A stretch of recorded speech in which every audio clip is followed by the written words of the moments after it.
Hey everybody, welcome to the Weird Kids Podcast, episode number 2. We're going to be recording this live on our Twitch, and it's going to be up on YouTube in a couple of days as well. I'm Weird Kid Scott. Anyone else? Hey, lemons, everyone. I'm Carl. I am Weird Kid Jeff. I am Kristian. Hi, Kristian. Well, I'm Phill. Yeah.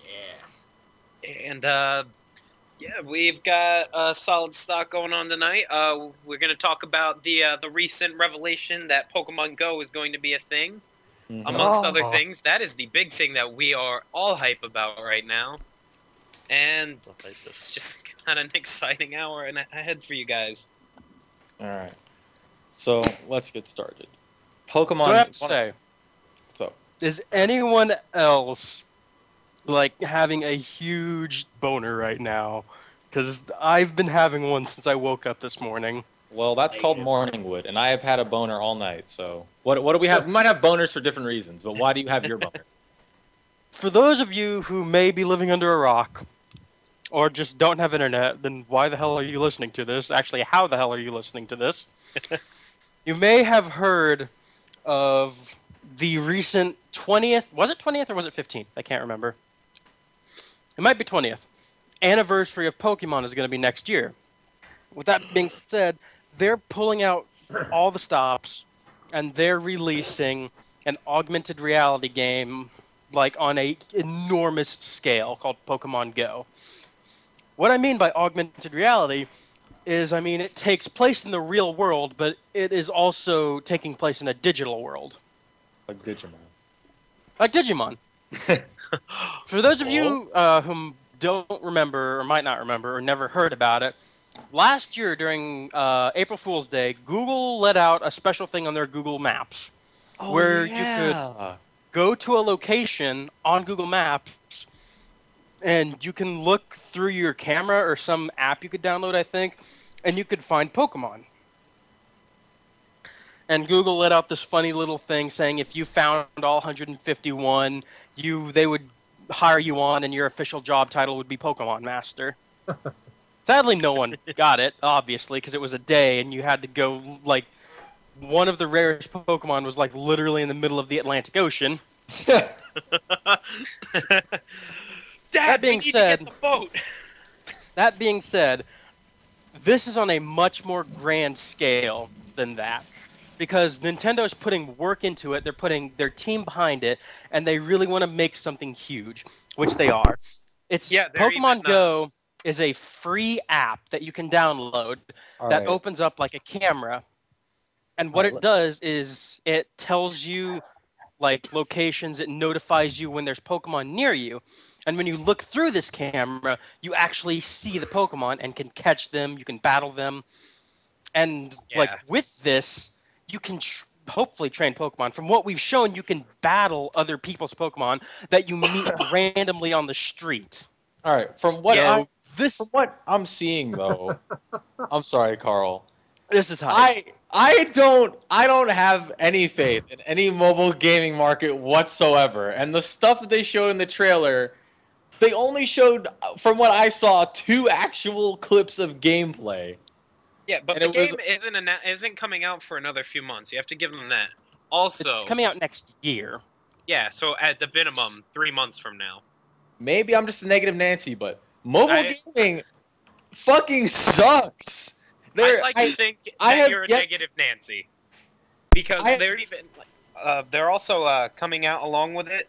There's going to be a Bluetooth wristband called the Pokemon Go Plus, which will serve as an active alert as to when there's a Pokemon near you, as well as it'll also perform some functions in the game. And the game is free, but I'm fairly sure most of their proceeds are going to come from microtransactions and that wristband. Oh boy, microtransactions! You know how much I fucking love microtransactions. Hold on now, you're shooting it down way faster than you should be. You should do more research. Get wrecked. But the company that's working on it in conjunction with Nintendo, if you're familiar with mobile games at all, is the same company that made Ingress with Google, which is also very similar. It's an augmented reality MMO where landmarks in your area become these beacons, basically, and you have to actually go walk to them to place, like, these... I can't remember what they're called, but they gather power for them for, like, a faction that you choose, and it's a very popular game. Like, big events in game will gather crowds of people to go out and do missions together and stuff like that. So I have a lot of faith in this game because their track record is phenomenal, because Ingress has been an awesome mobile game. So, I'm sorry, Evan. You want to say something else? No, I'm just saying I have a lot of faith in them. I'm all for bringing. I wanted to interject real quick. Sorry to cut you off, Scott. It's fine. I really just wanted to interject that this is also the first time that AR games have pretty much been brought to the light. AR games, whether you know it or not, have been popular for a very long time on mobile platforms. They have a huge underground following. And just the fact that we finally getting like a big company like Nintendo investing in something like this may be bringing a lot of new people to it, and could be bringing a bunch of the underground fans to the light. Word. I would also like to say that just the sheer amount of weight in general that is going to be lost by the world because of this game is going to be massive. Yeah, dog. What were you going to say, Scott? I'm on the same page as Scott, because of mobile gaming I'm not a big fan of it, and I'm very skeptical still, because I haven't seen that much proof about about Pokemon Go going to be the next big thing. It seems cool and all, but yeah, I'm fighting it. I think they're hitting all the right notes, at least. Rather than just making another remake of a generation and calling that their 20-year anniversary, they're trying something new. I agree. Their first foray into mobile gaming wasn't bad. It's like a Pokemon like puzzle game. I've been playing it lately. It's not that bad. There are microtransactions, but they don't ruin the game, which is very rare. I think they can handle it. Now on this debate, we have figured out that half the team likes the game and half the team doesn't like the game. Now, I wouldn't say it doesn't like the game. I'd say it just doesn't think it's gonna succeed well. like I was saying. All right. I'm all for like innovation and what. I'm literally all for innovation, especially coming from a company like Nintendo, where they do have such a great track record.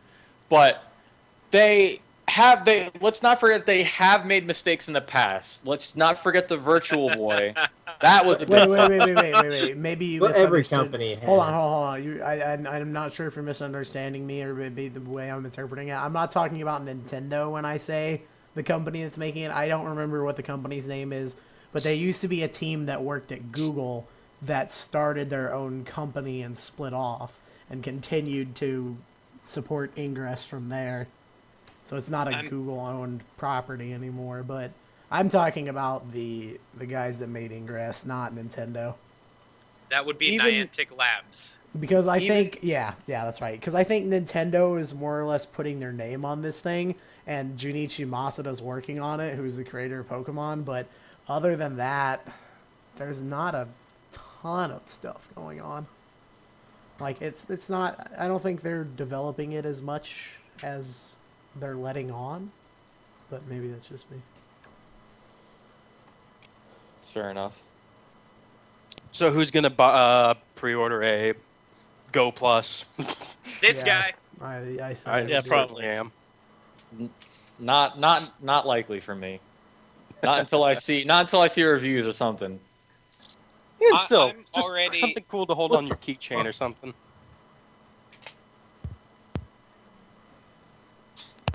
Riley Austin in the chat says, "Okay, Nintendo failed by bringing Call of Duty into the Wii U."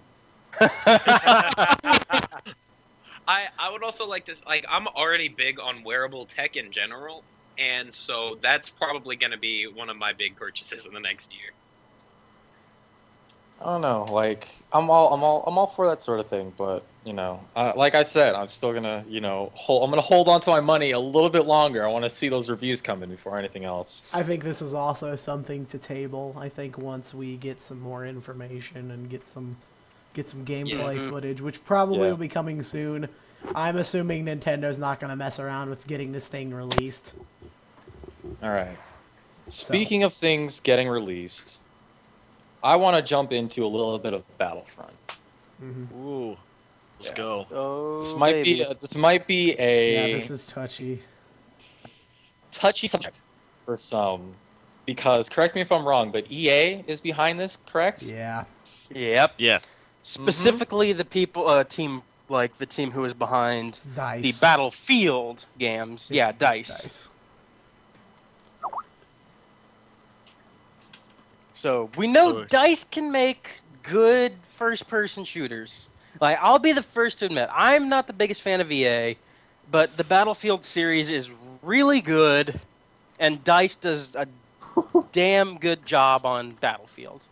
Yes. I've logged probably over 40 or 50 hours into Battlefield 2. Same. I played a whole bunch of Battlefield 3 personally. All right, yeah. I played Battlefield 4, and I gotta say, I strongly disliked it. And I loved Battlefield 3, and I love the Bad Company games. But Battlefield 4, just because I was playing it on PC, and they completely shafted everybody on the PC because the servers were complete garbage. True. Oh my god. Yeah. I have something to say about Battlefield 3 when I had it. I was playing the single-player campaign, and it kicked me out of the game, excited to be connected to an EA server. Well, yeah, because it's always online DRM, and that's how that always is nowadays, and it sucks butt. Fucking sucked donkey wiener, dude. I was so fucking dumbstruck about it. I was like, do I really have to be online to play single-player? Yeah. So, EA's standing it aside from the even with always online standpoint. Well, not only that, but they've already confirmed that there's some stupid little pre-order DLC crap they're doing. Wonderful. So they've already started their crap, and I've already started unloading it onto Battlefield or Battlefront, which is unfortunate because I freaking love Battlefront. Like, I still occasionally play Battlefront 2, but it's like I'm kind of negative on this topic a little bit more, but that's just because I know EA and I know their business model and I know exactly what they're going to attempt to do with this game, and I'm hoping it's not the case, but they need to prove it to me that they can change their ways. Yeah. I'm going to be a little bit hesitant. I mean, I'm a big first-person shooter type of guy, and everybody in this podcast knows that I love me some FPS. Yeah. But from what I'm seeing a lot of repetitiveness within FPSs. So I was a little hesitant. That's why I didn't get Battlefield 4, and that's why I might be a little hesitant to get Battlefront. As much as I love the Battlefront series from when I was a kid, I might be blinded by nostalgia goggles. So from what I've seen of it, I'm gonna be a hopeful, because I was probably one of the biggest doubters coming into it because of the whole EA thing.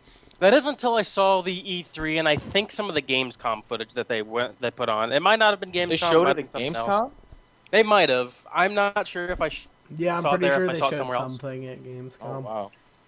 But the recent thing that I've seen is the flight battles. Now, you think of flight battles with DICE, you think of like the jets flying around, blinding speed, you can hardly hit your target. I can barely do that stuff. From what the flight battles look like in Battlefront, it looks like you're playing Rogue Squadron for the GameCube and the N64.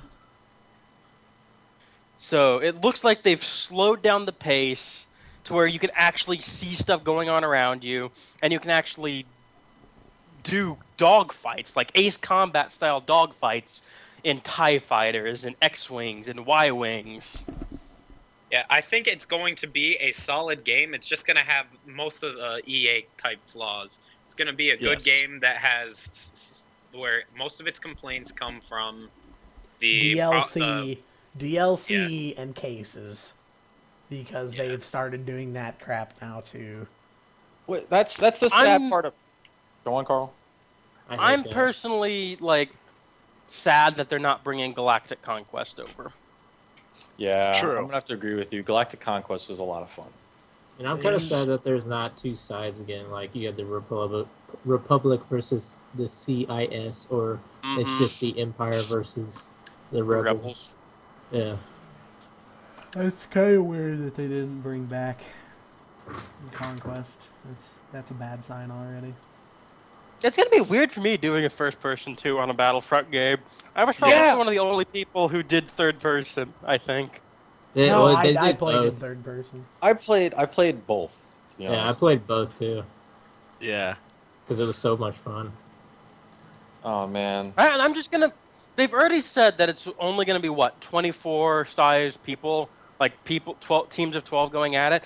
I'm just gonna miss the sheer size of the battlefields, like the freaking 500 on 500, like battles that were going on between like 2 people and like 498 AI. Yeah. Are they not? Yep. Oh, okay. I was like, are they not bringing the AIs back?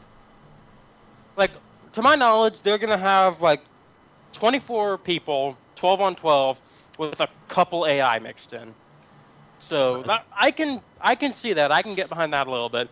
But just the sheer size that Battlefront, and especially Battlefront 2, was known for. You know what I'm hoping for? I'm hoping that they do what they did for Battlefield 3 on the PC, where it's like these big, like 50-person matches. You know, like 50 versus 50 or whatever on a server. I think that would really fit into the game really nice. Well, those were the custom-owned servers too that people had. Those weren't like EA published servers where you could do 50-50 like that. Yeah. But open beta in October. Yeah, we'll have a chance to check it out so we can. So many betas are coming. I'm still waiting for Overwatch beta. Oh my god. So ready for the beta. I'll be checking it out. I wanna see how it is before I decide whether or not to write it off or to actually pick it up. You won't see me. I'll be very distracted. Speaking of betas, recently Scott, Kristian, Mitchell, and I played the Black Ops 3 open beta. Oh my god! I didn't get to play it. Oh, I thought you did, Mitchell. That was. I played on the PS4. That was a literal. It was just them saying, "Fuck you! You're gonna buy it anyway." I've never seen. We don't have to do anything, and you're gonna buy this game. I've never seen a more polished turd in my life that I could play with the controller. It was fucked up. The worst experience I've ever had with a video game. What happened? I didn't even know they did an open beta. What the hell happened? Yeah, they did on PC through Steam. I remember that it crashed my PC so completely that I couldn't do anything, and I had to restart my computer, or my computer restarted on its own at least 6 times within 2.5 hours of gameplay. Well, I don't like the it crashed my computer thing as a bad game. What else was wrong with it, like gameplay wise? Okay. Let's see. I'm pretty sure the hitboxes were thrown together like last minute. Like I feel like they didn't put a lot of time into it. They just like hitbox there, hitbox there. That's good enough. You know, it's mostly covered. You know, just like it's poorly made game. Guns are awful. No fun at all. The graphics are an embarrassment. Oh my god! Everyone's like, "Oh, Fallout 5 graphics." Ah, this is worse than Super Mario Sunshine. GameCube. Hey! It's Glover graphics. They're worse than Glover. That. But think about some that. obscure shit that nobody I'm not likes. trying to put down Super Mario Sunshine. He's saying that that's not okay in 2015. 2015. This game looks worse than a game from 10 years ago. It's 2015 and it's on PC. It shouldn't look like crap. I would also like to say that honestly, Call of Duty shouldn't be on PC to begin with. Yeah, it is a more console-oriented game. You've got a good point there. I would also like to say that a game where somebody like me who just picks it up as a joke shouldn't be able to do well. I shouldn't be able to win. I mean, for someone who's not good at that genre in the first place, for someone who's not taking it seriously, for me to be able to be like 7-2, because that happened a couple times. Well, to be fair, it is hard to play an FPS on a PC Yeah, but I mean, it has controller support. No. Don't you start with that shit. It is. It's not. I think it is not. I think it's easier. It is way easier. I could go into fucking Halo on the Xbox 360 and put people in body bags. It's way easier to play with a controller for me. But yeah, in my opinion, a game where that can happen the way it happened to me, for someone who's not that good at that I don't think that's the other player's fault. I think that's more about design. And in my opinion, that is poor design if I'm able to do that. Because I understand that I'm not that good at that genre. It's not one of my stronger genres. And for me to be able to do that, I don't think that is the way it should be. Well, maybe they're like, we want to make this guy, Jeff, we want to make him 7-2 every game. Then that is definitely poor design, because then they'd be aiming at one person instead of their entire target demographic.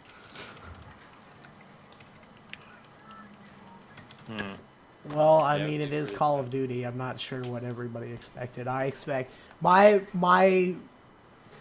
expectations for Call of Duty are I'm shocked if the game even runs correctly.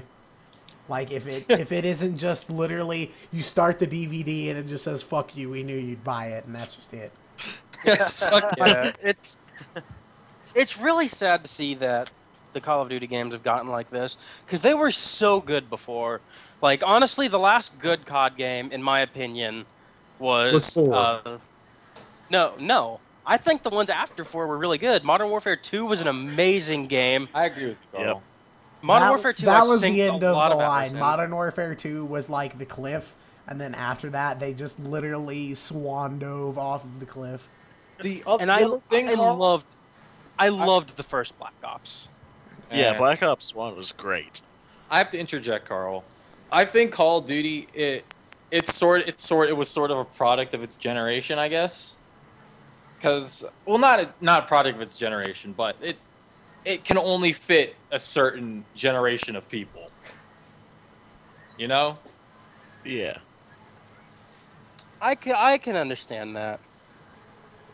I'm not saying that's the only generation it has. I'm saying it just the majority of it tend to go to that. I mean, well, what do you feel about FPSs taking Call of Duty's roots then? Like, all FPSs are basically, like, modern day FPSs are rooted in Call of Duty. Well, they kind of have to. You mean like Counter-Strike? Because Counter-Strike, in my opinion, it looks and plays just like Call of Duty. Counter-Strike. I don't like Counter-Strike. You and me are on the opposite spectrum. Predates. I'd like to point out that Counter-Strike does predate most of the Call of Duty games, if not all. I hate Counter-Strike. It's a different type of FPS, so. It's a more difficult type of FPS. Is Halo like Call of Duty? Halo's nothing like Call of Duty. It is now with Halo. Well, 5. Yeah, now I guess it could technically be like Call of Duty. Because they know everyone's gonna buy it, so nobody even wants to try anymore. So why not just make a Call of Duty clone? Yeah. Rather than a good game.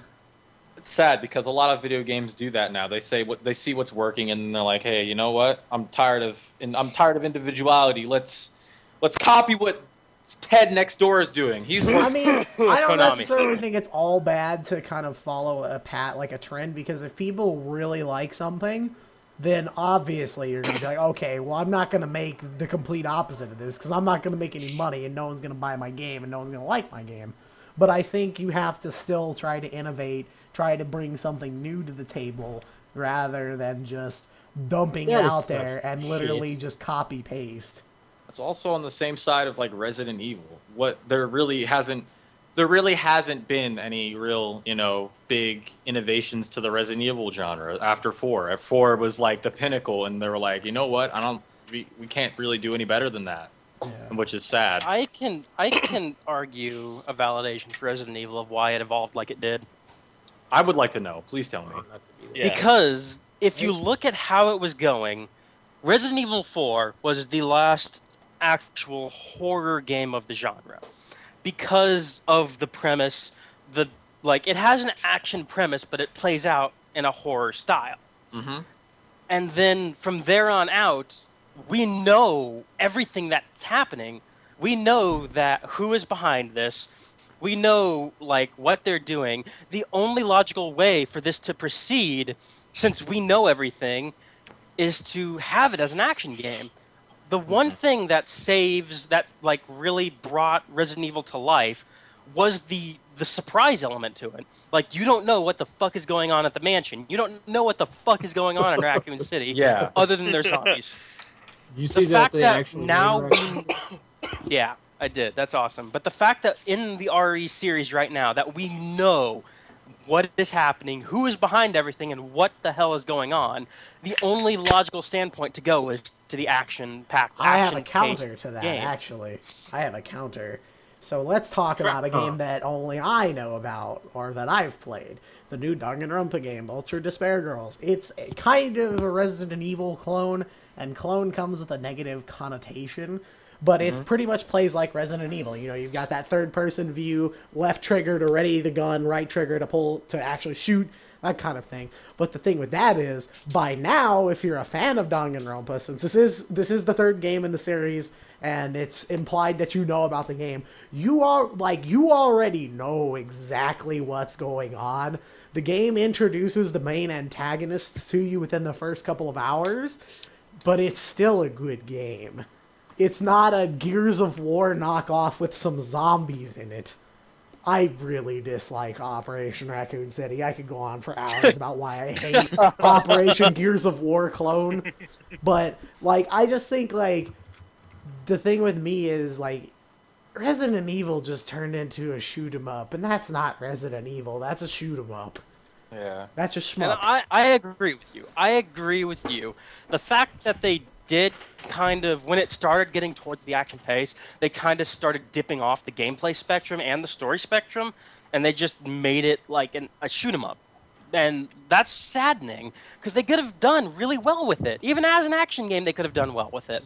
Yeah, they kind of did what Blizzard is doing with WoW now and Illidan, how they're just kind of like, they just kind of pick him up and put him on the table and everyone just explodes. They kind of tried to do that with Wesker, but they're not as good at writing. So they kind of, like, every game is like, hey, here's Wesker, and that's, like, the whole game. And it's like, I don't care about this dude. He's a nerd. How many times has he died? Like, 17 and a half? Like, what the hell? We dropped this man in a volcano. Why is he not dead? Yeah, because writing, but Nanomachine, son. God, I hate Wesker too. Like, there's so many things about Resident Evil like this. He's a good villain. He's a good villain. He's not. I think he's the typical. Yeah, no, I think they fucked him really hard. He's like the shitter. It's sort of like, I don't know how to really describe it other than like he's a smart. He got shit on. He got shit on. Yeah. Which is what I'm hoping doesn't happen to Illidan. They take a good villain and a good character, and they just be like, you know, everyone loves him. Let's just put him here, not fucking deal with him. Everyone will buy it anyway. Please, Blizzard, listen to this and make it Your good. hero dies from Illidan, and Illidan's like, I win. Wow.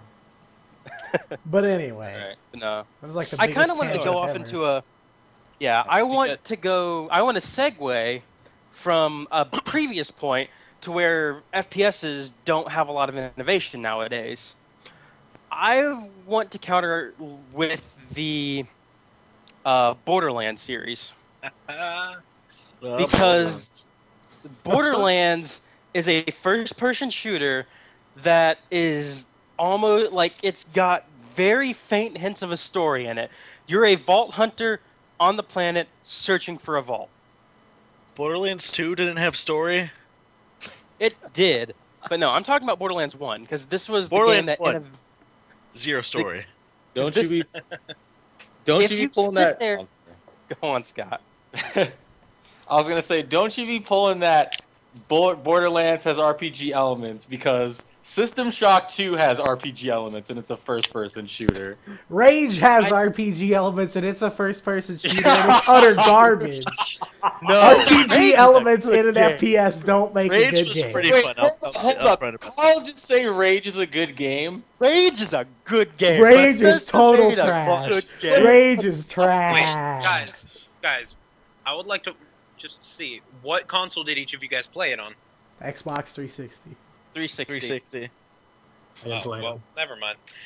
Because there's one thing, like the PS3 version is only on one disc because the PS3 had Blu-ray and the 360 didn't. Still garbage. And so a lot of people actually didn't like the 3 disc. It's garbage system. on one disc instead of 3. Hooray! They Rage composted my it's garbage. Yes. Hold up. Are you fucking kidding me? We're I on have a 3 discs. We're on a upstairs in my tangent room. here. Hold up. Carl, you were talking about Borderlands 1. Borderlands was a great series. It was great in the aspect of giving you a spoonful and you wanting a fucking truck. Yes. Because the game had such a well laid out story where it only gave you like breadcrumbs. It was a game that people played for the action, but by the end of it, they wanted to know what the fuck the story was. The only downside the first Borderlands game had, in my eyes, was that fucking final boss. Yeah, that was. I saw that and wanted to fucking shit myself. Because that was a slap in the face of every person who fell in love with that game. Yeah. Another thing. They even mentioned it in Borderlands 2. The vault was full of tentacles and disappointment. What were you saying, Evan? I was gonna make a shitty remark. I don't care. I wanted the truck too, but for different reasons, because I don't really like Borderlands. But that's a personal opinion. That's not really based on anything. I just don't care for it. But another thing that I love about the Borderlands series is that it doesn't pull any punches when it comes to what it is. It doesn't. Mm-hmm. It recognizes that what it is, and it doesn't really care. Gearbox, the company that makes Borderlands, has a very good, grasp of making their own games what they are and, their personality. I say their own games is because they have worked on some games that have turned out to be total shit. I'm looking at you, Colonial Marines and Duke Nukem. Yeah, I was about to say they've got other than Borderlands. That if you take away Borderlands and Gearbox, they're like the worst company on the face of the planet. No, because they're awful. If you want to actually talk about games that they did that weren't their own, you could go way back and bring up Half-Life Blue Shift, which was critically very well received back in the day. That's a game that exists. And I think they worked on Sam & Max too. Really? I think. Don't hold me to it. I may be wrong there. Holding you to it. All right. Just like the internet. So Borderlands is good. Yes, Borderlands is good. Okay. It's good at being what it is. Right. And that being said, with its whole narrative it has, Lionsgate decided to pick it up. Oh, shit. And I creamed my pants. I love Borderlands. Borderlands is in my top 10, maybe even top 5 favorite series of all time. True. But the dangerous but, I'm afraid that it won't translate into a good movie. I completely disagree. If they get the writers for Borderlands, if they just hire them on as consultants, they don't need to be writers. If they're there, involved with the movie, all the humor's going into it, all of the wisecracks, all of the pop culture references are going into it. Borderlands, with the end of Borderlands 2, with the showing that vaults are on multiple planets within the galaxy, that just opened up their entire, franchise to be able to do with what they want with it. Yeah. So they could just not. It could be a Borderlands movie, but it could be off on some random fucking planet that maybe it could talk about the Doll Corporation. Maybe it could talk about Jacobs. Maybe it could be about Mr. Torg. Oh my god. That would be Mr. Torg. But what I'm afraid of is one of the big things to me about the Borderlands series is that you are a part of everything. You are a part of all of these jokes and everything. And without being a core part of that, I feel like that'll take away from it a lot. And it'll take away from the experience, and that's why I believe it won't transfer well into film. A concern I have, because being in the T-com industry, I have to know a little bit about this kind of stuff. A concern I have with Lionsgate specifically is the last time they made a movie out of something with source material, very popular source material, and they had said writer as a consultant, it turned out to be really bad compared to the source material. Film-wise, it's okay, maybe a 5, a 6. But compared to the source material, it's a -8 quintillion. There aren't even numbers high enough for me to say how bad the Hunger Games movies are compared to the books. In comparison to its source material. Yeah, I was getting lost there. I was like, was he? No, I was waiting. I was making it full circle. I just had to stringing us along. But no, we're all just waiting for that big reveal. Yeah. I would argue that the Borderlands writers are better authors than Susan Collins. Okay, I've only played Borderlands 1, so obviously this is a very limited scope, but I disagree with you 8,000,000% because Borderlands 1 doesn't have a story. But we need to play Borderlands 2, Evan. I don't want to play Borderlands 2. I played 40 hours of it, and I don't want to play any more of it. I don't like Borderlands all that much. It's just, I don't want to play through it. It feels more like a chore to me. Okay. I am going to say that... what Jeff said about the movies and how you're not going to be able to you're going to have a struggle translating yourself to the main character. That is the problem with all video game movies.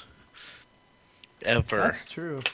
And they don't realize that, like, they don't think about what's being lost in translation. Well, it's really hard to get that across in that form because go ahead now. You have that experience with yourself going through it, but now you're just watching someone else do it. And how fun is it watching someone else just do that instead of you? Yeah. And I think like the games that don't have that problem shouldn't be movies because look at Heavy Rain. That's like the one example of everyone points to that would make a great video game movie, and I'm like, why do you need a movie of Heavy Rain? It's already a movie. Yeah, it's already a movie. I mean, it's absolutely one of the greatest experiences I've ever had. It's amazing, but like, why? Like, I know there's a French film studio that was trying to turn it into a live-action film, and I'm like, why? Because, like, I don't understand. Like, it seems like the games that don't have that issue are the ones that would make good movies, but it's because they're already more cinematic than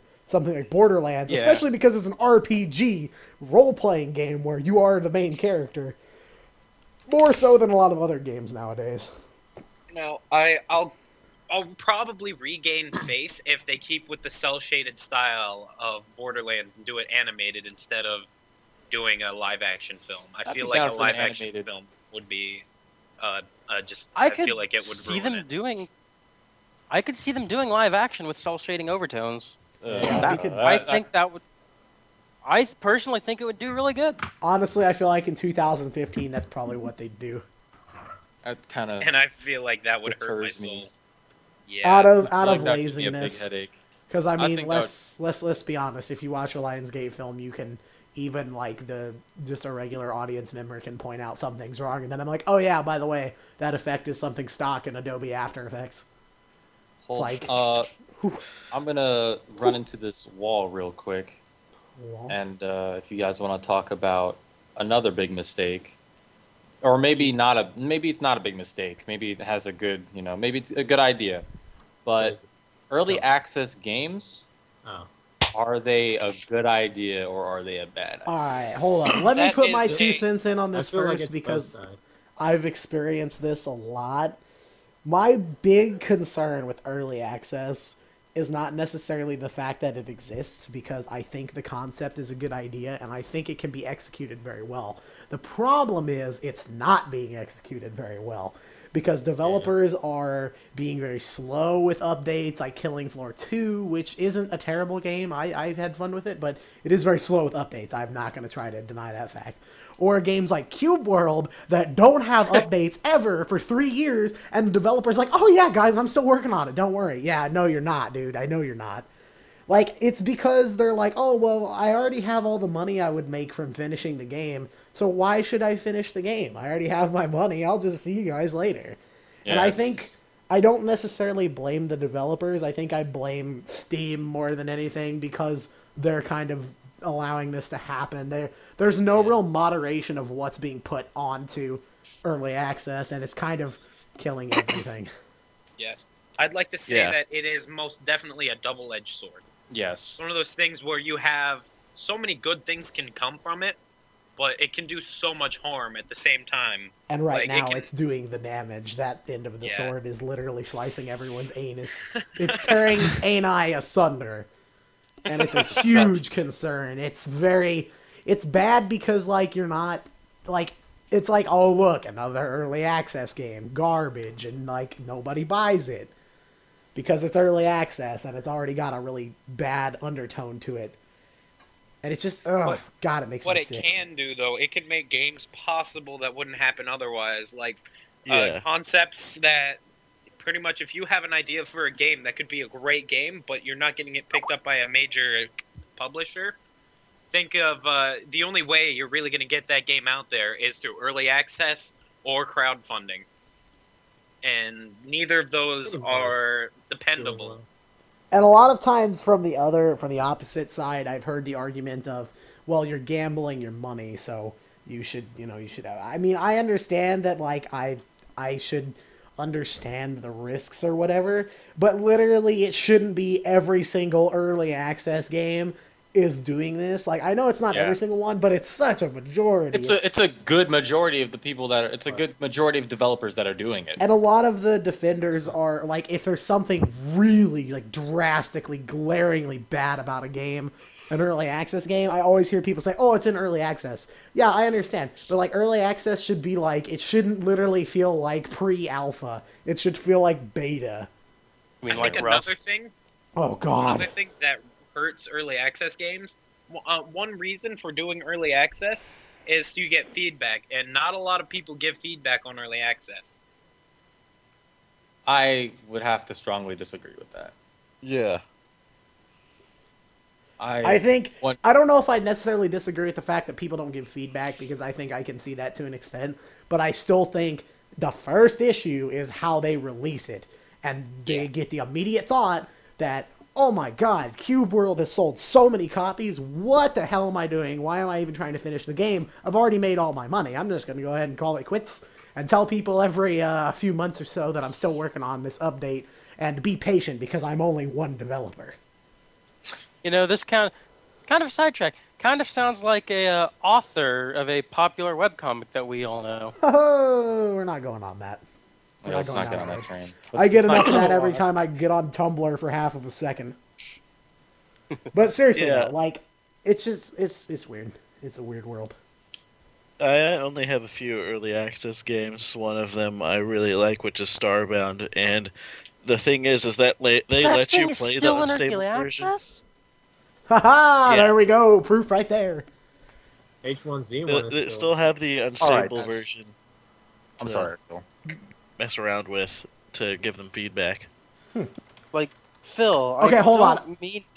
What? Go ahead, Carl. I don't want to sound insulting. I like the game. I've seen the game, but it's been out for like probably 3 or 4 years now, and it's a Terraria clone in my eyes. I have to agree with you. And Terraria is complete with updates, but it's still complete. Well, hold on, whoa. Terraria went through development hell as well. It took forever for that crap. Yeah.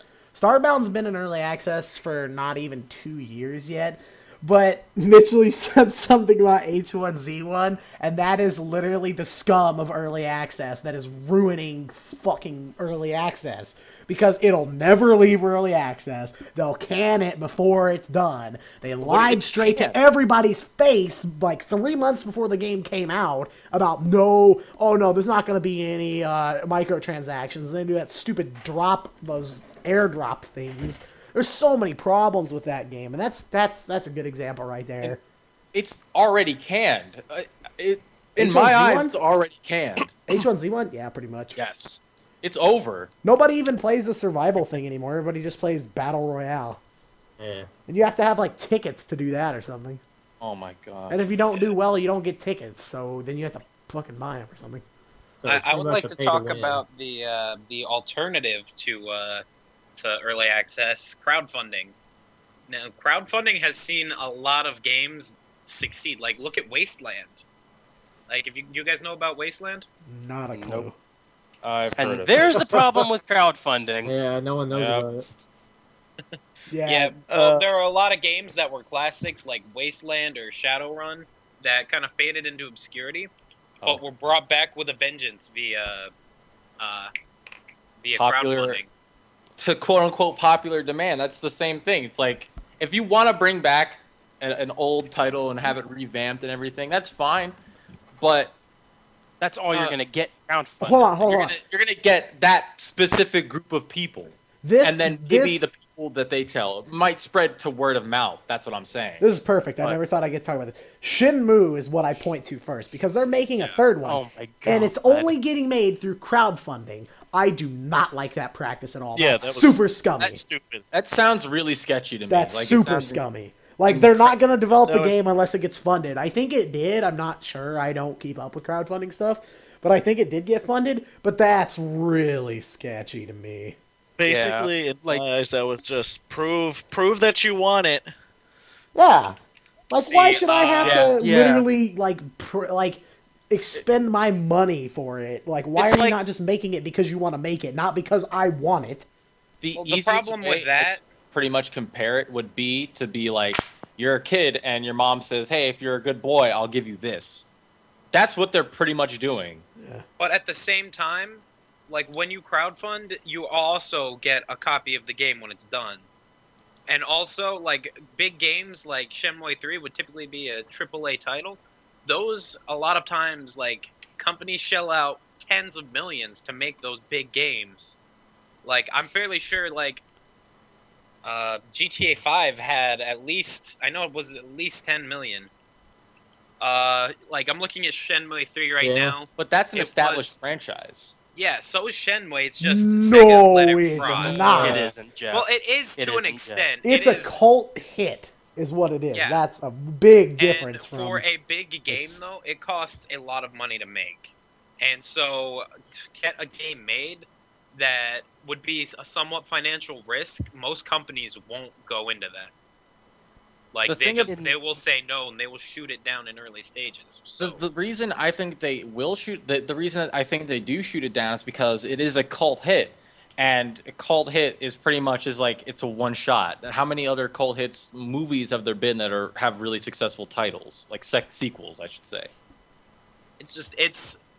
But you never know until it comes out. That's the point I'm trying to make. Right, and I think that's always been a thing, and I think they're trying to bypass that. They won't take a big gamble. Big companies won't take a gamble, and so to get a game made, sometimes if that's what you have to do to get something made. I'm looking at Shenmue 3 right now. Between 69,320 people, they got $6,333,295. Here's the problem with crowdfunding, in my opinion. The only thing that crowdfunding 2 years ago, or even two to 3 years ago, would have been a beautiful thing. Mm-hmm. And then people started, like, digging their claws into it. They abused Big it. companies started going into it under different names. And, like, the only reason that I hate it because I love it. The only reason some of these games are getting made and some of these products are getting made on crowdfunding is because they have big people backing them for prizes and for backer policies and, like, backer rewards. Like, you can't tell me that you would back a game if you know you weren't either, like, getting something out of it or, like, getting something good out of it for putting a lot of money into it. I'm all for helping out the little guy, helping the indie developers. I have tons of friends who are indie developers, and I'm completely fine with giving like $5 to people. But some of those backer rewards are nuts. $5. Like, sure, you can pay $40 to get a game. And, like, maybe on release, if it was a AAA game, it probably would be like $65. I'll get that. But it's the fact that they want you to do so much more. Now, like, a popular example, in my opinion, is Mighty Number 9. I love Mega Man. I hate what Capcom is doing with Mega Man. Mighty Number 9 would never get made if it wasn't the creator of Mega Man making it. If you saw random, like, Joe Montana making a game based off of Mega Man called Mighty Number 9, you wouldn't do anything. You'd look at it, be like, oh, that'd be cool, and scroll down to the next thing. But once you see that it's by the creator of Mega Man, it changes your entire view. Like going in the gear and stuff. Like, I'll admit, drive okay sometimes. It's not gonna Mitchell. pop out of you when you're driving, is it? Crowdfunding can be a very good thing. Yeah. I'm saying that I'm a victim of crowdfunding to big name companies myself. But the fact that they're using stuff like this that only indie people should be using is a heartbreak to me. I have to agree with you. Fair enough. That being said, I can't wait for the Rooster Teeth movie that was crowdfunded to come out. Like, I'm looking at some of the big money rewards for Shenmue 3, since we're still kind of on the same subject. Like, for some of the really big ones, like 79 people paid $1,500, and like and they're probably cult fans who I'm talking about a specific thing, though. I'm talking about a specific link that their picture would appear in the game, and stuff like that. People go crazy over, like, I get to be a part of this. Yeah, and there's fucking pictures in it, and it's probably an Easter egg that you have to look for. Find. Shovel Knight. That was crowdfunded. A Shovel Knight is a good example of crowdfunding. Well, Shovel I Knight's give an that. That game is great. Wasn't Skullgirls also crowdfunded? Not initially, no. No?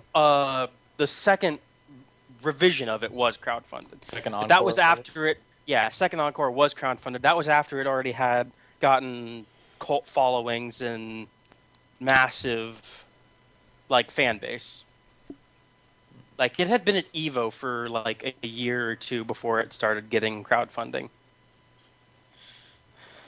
People are paying to get a new trailer revealed. What the hell? What the fuck? For what? Oh, okay, they released it. Yeah, it was a stretch goal that you had to pay to get a fucking trailer. Are you kidding me? Like, to make a trailer though, that's still they have to cost money. They already fucking have it made. What happens if they don't make the money? Then they wasted the trailer completely. All right, if they already made it, then that's idiotic. That's what I'm saying. They had it, and they're like, "Oh, if you reach this stretch goal, we'll release this new trailer." Are you fucking kidding me? Yeah, they don't just like say, "Hey, if you get to this stretch goal, we're gonna release this trailer." They don't make it. They don't say, "Hey, once we're getting close to that goal, we have to start making this trailer." They have it made already. They're just not gonna show it to us. That's fucking criminal. That's bullshit. I'm not paying to watch a trailer for a game I want. I want to watch it to see if I want to buy it. I'm not spending the money to get the trailer. Yeah, that's exactly. It's exactly. Vomit. Dear Lord. I'm looking at the Skullgirls Indiegogo since we brought it up, and they raised $828,768, and it was to go towards 19 DLCs. I was gonna say, was it going towards? Yeah, 19 potential DLCs. That's still not backing up my argument anymore. The only reason it got its crowdfunded was because it was a big name hit by the time they went to crowdfunding. I love Lab Zero's. Like, Skullgirls is an amazing game, and by the time they were a small studio at the time they started doing crowdfunding, so I can still relieve them of that, but there's still a big name company going into it. I mean, my thing with the whole, specifically the Shenmue thing, Shenmue is a franchise developed by Sega for the Dreamcast. It was made by Sega. If Sega, if they're not willing to take that risk, because Sega is in the hole already as it is. Oh my god, you're right. Games should probably not be happening. if Sega's Because afraid if to game is cult hit, game does not make money. Game is popular with few people, but game does not make money. if Sega is afraid to make this game, that's a problem. If Sega's afraid to They make should have been something that afraid isn't, to make Sonic Boom. yeah, I was about to say, if Yeah. they're proud of Sonic Boom and they're afraid to make this game that made like 6 million in Kickstarter bucks, I don't know if games should happen. I feel like games should. Probably not be made. It's like if Sakurai got his ass kicked to the curb and he was like, "Hey, help me fund a new Kirby." I'm like, I kind of want to go on. Been kicked to the curb. I kind of want to go on to something here. Speaking of cult classics, is anyone in this call a fan of director Sam Raimi? Don't know who that is. Don't know who that is either. Evil Dead. No, well, He directed the Evil Dead movies and the original three Spider-Man movies. Oh god. Which, from a directing standpoint, I know what you're all gonna say. From a directing standpoint, those were decent movies. Yeah, It's from a the directing actors that made it the meme it is today. I don't I just say think the the whole- actors. I would also probably say the story gets a little. I think I like the his whole movies. movie is just a meme. But I like Sam his Evil Dead Raimi, movies.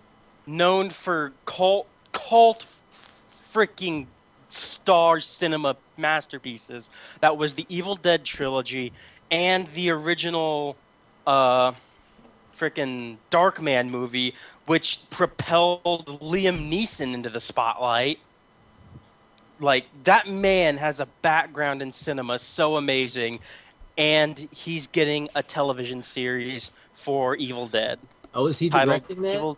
Ash versus the Evil Dead. I'm pretty sure he is, or at least he's on as a Producer? consultant or producer. I know Bruce Campbell is also. Yeah, Bruce I'm Campbell's back there. so Bruce Campbell is like his best friend. oh gonna my be so god! good. I want Amazon Prime I want Amazon Prime Video just for this, so I can start watching it because I don't have stars.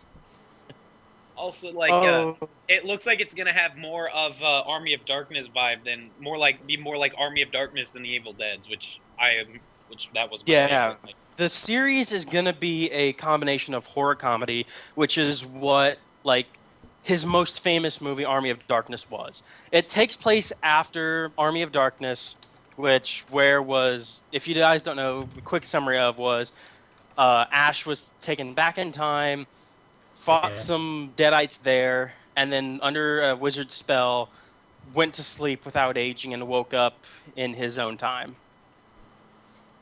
Now, Bruce Campbell is the king of B movies and is fucking old right now. So it's going to be really interesting to see him as one of the three main characters, I think. I think there's a younger male and a female on as main protagonists as well. But still, just seeing At least he all got of fit. Yeah, he's gotten pretty fit since his Burn Notice days. Yeah. He was Like, big during then. Also, I've heard Lucy Lawless is due to appear on it, but that may be wrong. I think I heard something similar. But the fact that they're bringing stuff like that back is honestly a good view in my eyes. Because TV show? I'm just excited to see. It's called Ash versus Evil Dead, and it's premiering this Halloween, this October 31st. I almost said July 31st. Yeah, guys, it's premiering yesterday. We got somebody named Jill Jones, Lucy Lawless, Dana Lorenzo, and Ray Santiago. There's just one thing that I want to say. Thinking of things coming out soon is just something that I'm excited about, which is Jessica Jones is coming out soon, which is going to be awesome. But that's all I'm going to say about that because nobody else knows about it. Oh man, I feel like the only one who's seen anything and is excited for this Evil Dead stuff. Dude, I am excited about it. I'm excited. Dude. Because I pretty much grew up watching that. I have all three original movies on VHS. Nice. All I have to say is Goodwill is an amazing place to go hunting. Also found the original Dogma. Kevin Smith, amazing actor. Yeah. And amazing director. I can't believe you saw Dogma. Yeah, on VHS. Whoever Yeah. let that go was a Yeah. freaking like one thing, dolt. thinking of Kevin Smith, here's a little interesting fun fact. He's getting ready to start filming another movie about a mall. I don't know much about it. All I know is Mallrats that too. Mallrats too. yeah, that's yeah. gonna be in the mall where I lived as a kid. You lived in a mall? Well, not. It's gonna You be in lived in a Exton mall? Square Mall, which is right out of Westchester, Pennsylvania, which was in Viva La Bam, and I lived in that area as a kid, and that's the mall I went to. In fact, there's a library attached to it where I'd get out Garfield books from that library. You lived in a mall. That was one of the coolest things. Like, You lived in a mall? Like, bro.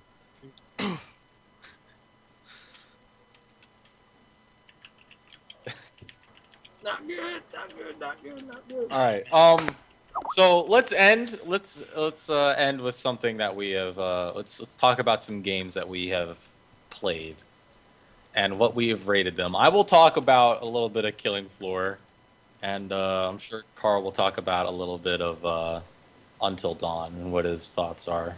And if anyone wants to talk about Hammerwatch, that's fine. I'll call it now. I recently played Killing Floor 2, and I went into it with the expectations that it would be better than Killing Floor 1. You know, better, maybe like some better game mechanics. I understood the graphics were going to be a lot better. But I wasn't too fond of it. I wasn't too fond of Killing Floor 2, and if I'm gonna rate it, I'm gonna rate it probably like a 5 out of 10. Wasn't great. I'm gonna say, Scott, that on that one, I disagree with you don't there. know. I felt like Is it it the was bathroom? a vast improvement, in my opinion, and I would actually Yeah? rate it a 7.5. I'll talk. I got it. I've been working through the new Danganronpa game, like I mentioned earlier, and it's actually like really good. Like I think what they were trying to go for, because now that Spike Chunsoft, the developer of the original Danganronpa and all the other games, now that they've realized that the games are like there's a very big like cult fandom for them in the States, I think they tried to do something that would appeal more to the States people, rather than doing like another courtroom drama simulation type thing like the other two games are. It's like I mentioned, it's kind of like a Resident Evil thing, only with evil demonic teddy bears that just want nothing more than to fucking chop you up into little bits. Which sounds stupid at first, but it's really fun when you get into it. I don't want to say much because there are a lot of spoilers, because there's a lot of story. That's what Danganronpa is based on, so I don't want to say much. But if you have a PS Vita, or like that PlayStation TV thing, whatever it's called, that can play it, I definitely recommend checking it out. You may not get some of the references because some of them are more pandering towards the people that have played the first couple games, but it's worth checking out to see if you like the universe or the world that it's set in, because there's a lot of interesting stuff happening. I'm done for now. I will take this opportunity to talk about Hammerwatch, which is a game that a vast majority of us weird kids have been playing lately. We streamed it a couple nights ago. We actually did surprisingly well. It plays a lot like an old school Gauntlet game, in my opinion, except with more variety in classes. And we've been having a lot of fun with it. It's just a really good dungeon crawler in that style. And so I'll probably give it I'll give it more about an 8 out of 10. I mean, it wasn't like mind blowing, but I mean it was an enjoyable time, and I mean it was reasonably difficult. It's Yeah, mind-blowing how bad Scott at healing Scott is. It's mind-blowing how clutch I am. Yeah, Shout out to Austin for buying the game for us, by the way. Yeah, well, not for me. Wrecked. No problem. Wrecked. Okay. But I've been playing Until Dawn. Yep, we know. We know. You'll be playing it until dawn. But yeah, do tell us about it.